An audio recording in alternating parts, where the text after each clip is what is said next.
Sejam bem-vindos. Estamos em mais uma edição do programa Palavras Consoladoras pelo canal do YouTube, que tratará dos conteúdos da doutrina espírita baseados no Evangelho de Jesus, seus exemplos e seus ensinos. Durante 15 minutos estaremos em sua companhia.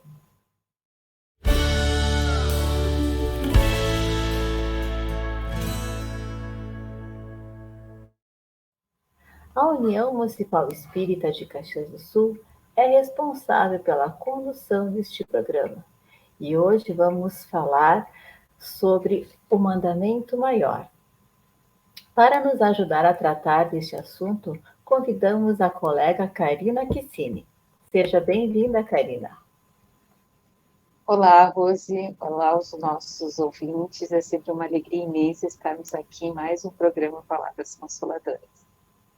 Lembramos que a Karina é colaboradora do Movimento Espírita da Serra Gaúcha. E também lembramos a todos os nossos internautas que a bibliografia deste tema estará na descrição do mesmo. Vamos estudar então, Karina? Vamos lá. No Evangelho segundo o Espiritismo, no capítulo 15, item 4, o doutor da lei pergunta a Jesus: Mestre, qual é o maior mandamento da lei? E Jesus responde, Karina: você deve amar o Senhor seu Deus de todo o coração, com toda a sua força e de todo o seu entendimento. Esse é o primeiro e o maior mandamento.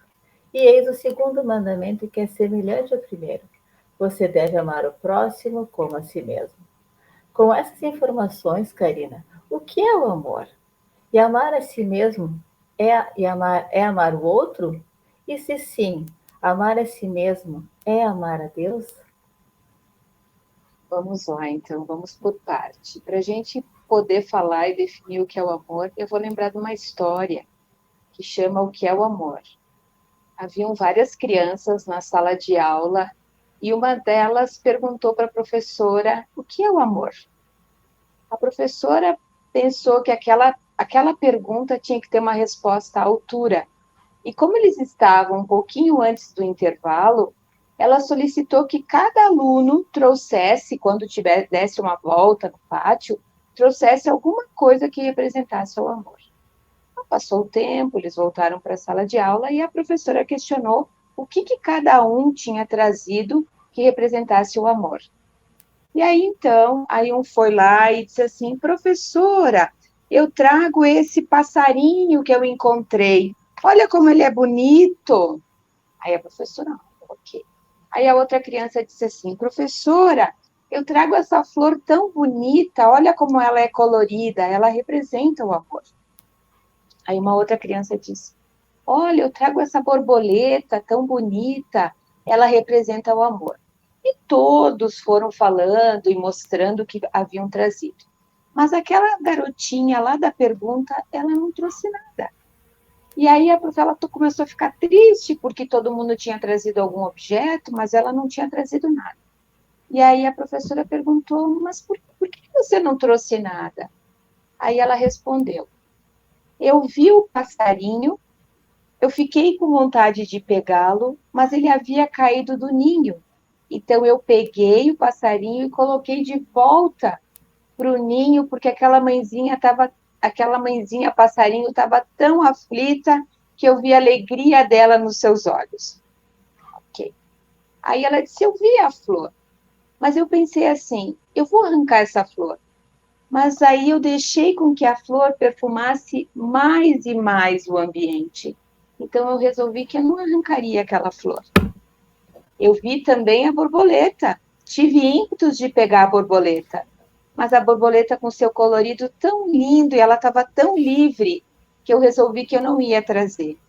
Então eu trago o perfume da flor, o olhar daquela mãezinha quando eu devolvi o filhotinho para o ninho, e eu trago o colorido e a liberdade da borboleta.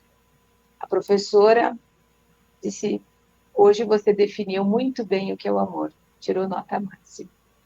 Então o amor é isso, né? O amor é o que cobre a multidão de pecados. É tão difícil a gente definir numa palavra o amor. O amor é o olhar daquele que nós ajudamos em enternecido de gratidão. O amor é ver toda a providência divina que nos fornece tantas coisas da natureza belíssima. O amor tem tudo em todos. Então, definir o amor é uma tarefa muito complexa no nosso entendimento. Mas o amor é servir, o amor é a caridade em movimento. Você fez outra pergunta, né, Rose? Sobre... Sim. E amar a si é mesmo, e amar a si é amar ao outro também? Vejamos o que Jesus falou para o doutor da lei, né? O primeiro mandamento, amar a Deus sobre todas as coisas. E o segundo mandamento, amar ao próximo como a ti mesmo. Então, o amor começa primeiro a Deus. Nós temos que amar a Deus, esse Pai soberanamente justo e bom. E depois nós vamos nos amar para que a gente possa amar ao próximo como nós nos amamos. Então, essas seriam as questões do amor, porque como que a gente vai amar alguém se a gente não se ama? Se a gente não tem respeito por si próprio, se nós não temos respeito por nós mesmos, então, dificilmente aquele que não se ama, ama alguém. É verdade, e na simplicidade a gente consegue tirar grandes lições, como esse conto que você explanou para nós, né? E sim, esse amar a Deus, com certeza é a primeira manifestação do amor a nós e ao outro. E isso é um desafio, mas que todos nós temos dentro de nós. O que cabe a nós é fazer com que ele desperte, né, Karina? Com certeza.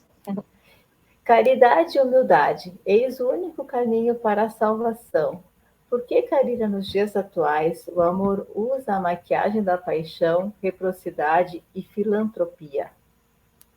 Porque, na realidade, a gente confunde algumas coisas, né? Deus, existe a lei do amor, não a lei da paixão. A paixão é o amor que enlouqueceu, está desviado. Assim como não existe a escuridão, existe a ausência de luz. Não existe o ódio, existe o bem. O ódio é a ausência do bem. Todos nós, um dia, despertaremos para essas verdades do Espírito, que é amarmos no sentido do desprendimento, porque amar é dar algo sem esperar recompensa. Quando nós nos dedicamos à paixão, é o apego, a posse, essa é a paixão. Então, o amor enlouqueceu naquele momento. Então, por quê? Porque o amor liberta. Tanto é verdade que quando nós temos que nos dar adeus para alguém, ficou um tempo casado com aquela pessoa, e um diz que não quer mais aquele relacionamento, às vezes a pessoa acaba até se matando por causa daquele relacionamento, por causa daquela pessoa. Por quê? Porque não tinha amor. Ela tinha um apego, uma posse, uma possessão em relação àquela pessoa. Porque o amor liberta. Se aquela pessoa ela não está mais feliz conosco, então vamos libertá-la, deixar com que ela siga o seu caminho rumo à sua felicidade. Então, não sejamos nós que aprendamos. Isso também se dá quando nós temos que nos despedir, dar o adeus àqueles que nós amamos e que vão voltar à pátria espiritual por ocasião da morte física. Então, o amor é aquele sentimento libertador. Quando a gente fala na questão de filantropia, há muitas entidades, porque a filantropia nasce da questão de humanização da caridade. Então, quando a gente tem algumas instituições que se dedicam à questão da filantropia para a prática da caridade. Então, quando há nessas entidades o desprendimento total, não há interesse por trás daquilo a não ser o amor ao próximo. Nós darmos uma qualidade para as pessoas que nós estamos atendidos naquela determinada instituição com relação à filantropia. É diferente de quando a gente quer se livrar, né, de alguma coisa. Isso não é ser filantropo. O filantropo, ele pensa na humanidade como um todo, no sentido de amar, de generosidade, de desprendimento. E a outra questão que tu falavas É sobre... Poderia me repetir ali, Rose? É uma outra questão. Sim, a reciprocidade e filantropia, mas que nós usamos, né, a maquiagem da paixão para falar sobre o amor, né, que nós temos essa dificuldade ainda de fazer essa definição, né, essa separação, na verdade, do amor, da paixão, da reciprocidade e da filantropia, porque realmente nós confundimos, mas como tu comentaste, é importante que se comece com a filantropia para fazer um treino da verdadeira caridade. Isso mesmo, porque a caridade é o amor em movimento. A caridade a caridade material é a mais fácil que tem da gente fazer. Muito fácil, né? Mas a gente tem que ter um certo cuidado, né? Porque não é dar aquela roupa velha, estragada, furada, que é um trapo, porque isso não é fazer a caridade. Isso aí é até botar lixo para alguém, que se a gente não vai usar, que não tem condição de uso, a gente não deve dar para alguém, porque se para mim não serve, para outra pessoa também não vai servir. Então a gente tem que ter cuidado de dar uma roupa assiada, limpa, costurada, tudo certinho para que ela tenha condição de usar. Mas a caridade material é muito mais fácil de fazer, principalmente para aquelas pessoas que têm uma condição material melhor. Daí a gente pode lembrar do óbolo da viúva. Ela deu aquilo que fazia falta para ela. Então, ela fez uma caridade muito maior, ela teve muito mais amor ao próximo do que outros que dão aquilo que está sobrando, que tem a mais. Então, isso que a gente tem que cuidar. Mas a caridade moral, que é o exercício do amor, é o perdão, é a renúncia, é a abnegação, é dar um passo a mais. Essa é muito mais difícil, porque essa que nos convida a uma autorreflexão. Então, quando alguém nos ofende, nos prejudica, o perdão àquela ofensa é amor, é caridade, porque nós estamos exercitando aquilo que Jesus nos ensinou. Então, na realidade, o exercício do amor, ele está todo explicado no Evangelho. Se a gente estudar com atenção os ensinos de Jesus, em todos os momentos nós temos a explicação do Mestre sobre o que é o amor. O amor é doação, é renúncia, é totalmente diferente do que aquilo que a gente muitas vezes fantasia que seja o amor. E saber disso, Karina, faz uma diferença enorme nas nossas posições, no nosso comportamento diário, junto com as pessoas que a gente convive, principalmente os familiares, os nossos colegas de trabalho. Em qualquer lugar que nós estamos, quando nós começamos a compreender e nós despertamos para essa verdade, nós nos transformamos em pessoas melhores, que é essa o propósito, né, de estarmos aqui nesse planeta escola. E como amar bem, Karina? É doação.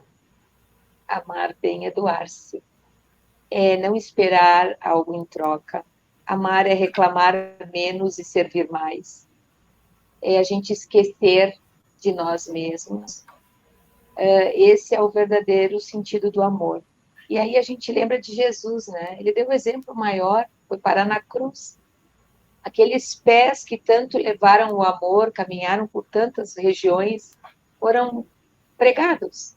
Aquelas mãos que tanto abençoaram foram pregadas por nós, pelo nosso egoísmo. Então, o amor é servir, o amor é perdoar, o amor é estar atento àquilo que a pessoa precisa, o amor é escutar. O amor começa em nós, né? Nós temos que nos amar, em primeiro lugar, porque a gente tem que ter respeito por nós, a gente tem que ter gratidão por estarmos aqui, nós temos que ser gratos por estarmos aqui reencarnados. E aí, no momento que a gente faz essa autodescoberta, esse auto-amor, que a gente aprende a se amar, aí fica muito mais fácil a gente amar o próximo. Então, sabendo disso tudo, Karina, nós temos muitos desafios pela frente, não é mesmo? Com certeza. E as tuas considerações finais? Porque o tempo voa, né? E nós temos que encerrar essa nossa conversa. Essa conversa de 15 minutos poderia ser muito, muito, muito tempo. As considerações finais é que nós tenhamos menos medo de amar. Amemos mais, sirvamos mais, nos desprendamos mais. Essas são as palavras finais. Nos apeguemos menos. Muito bem. Então, meus queridos amigos internautas, dediquem-se a compreender o profundo significado desse ensinamento trazido hoje, procurando aplicá-lo em si mesmos. Nos despedimos, desejando que as bênçãos do Senhor permaneçam em todos os corações. Foi um privilégio estar em sua companhia. Foi um privilégio estar na tua companhia, Karina, na tua despedida. Obrigada por mais essa oportunidade e sempre tratando de temas tão importantes que aliviam o nosso sofrimento, a nossa dor. Então foi um privilégio estar com todos. Até o próximo encontro. Se você...